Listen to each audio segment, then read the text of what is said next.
ওমর ফারুকের নেতৃত্বে একদল সাহাবী বিজয় মিছিল করবে। আল্লাহ রাসূলের কাছে হযরত আবু বকর রাদিয়াল্লাহু, যিনি গভীর রাত্রে মক্কা ছেড়ে মদিনায় হিজরত করেছিলেন, মক্কা বিজয়ের পরে তারই আনন্দ করার কথা, কিন্তু আবু বকরের চোখের পানি আর আনন্দ করবে হযরত ওমর। খুব খেয়াল করেন, আপনারা বলেন তো, গভীর রাত্রে মক্কা ছেড়ে মদিনায় নবীর সাথে যে হিজরত করে গেছিল তার নাম কি? আবার মক্কা যখন বিজয় হলো তখন আনন্দ বেশি কার?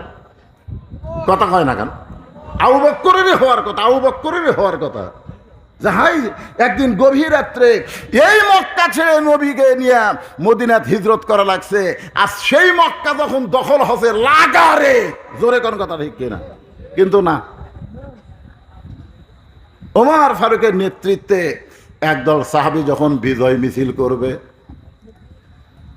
কারণ নবী যখন মক্কায় ছিলেন নবীর সাহাবীর সংখ্যা ছিল মাত্র ৩০০-র উপরে। নবী যখন হিজরত করে মদিনায় গেলেন মাত্র ৮ বছর, নবীর সাহাবীর সংখ্যা হয়ে গেছে ১০,০০০। ১৩ বছরে মাত্র কয়জন? জোরে কোন, কয়শো জন? ৩০০ জন। আর ৮ বছরে ১০,০০০ সাহাবী নিয়ে নবী যখন মক্কা বিজয় হয়ে গেল, ওমর ফারুকের নেতৃত্বে যখন বিজয় মিছিল করবে, এমন সময় আল্লাহ পাক নবীরে জানাইলেন, ফাসাব্বিহ বিহামদি রাব্বিকা ওয়াস্তাগফির।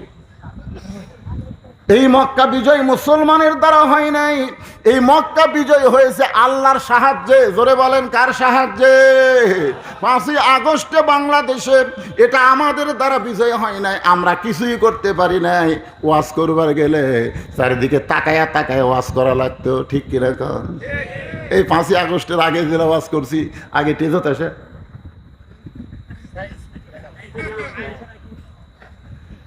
কিরে গামা আছে নাকি রে গামা? আপনাকে আবুল কালাম সাহেব আছে কিনা রে? আবুল কালামের কোনো চান্স আছে কিনা রে? পুলিশ টুলিশ আছে কিনা রে? এলে দেখে দেখে তারপরে ওয়াজ করা লাগছে। জোরে কথা কর না কেন?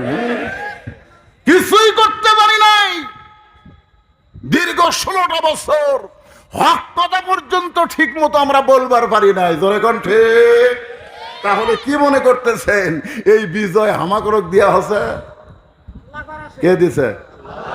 এক বাক্যে সবাই স্বীকার করবেন, স্বীকার না করলে কিন্তু বিজয় বেশি দিন ধরে রাখতে পারবেন না, চট করে ঢুকবি। জোরে কোন কথা ঠিক কিনা? হ্যাঁ, জোরে বলেন, বিজয় দিয়েছে কে? আরো জোরে, জোরসে বলুন।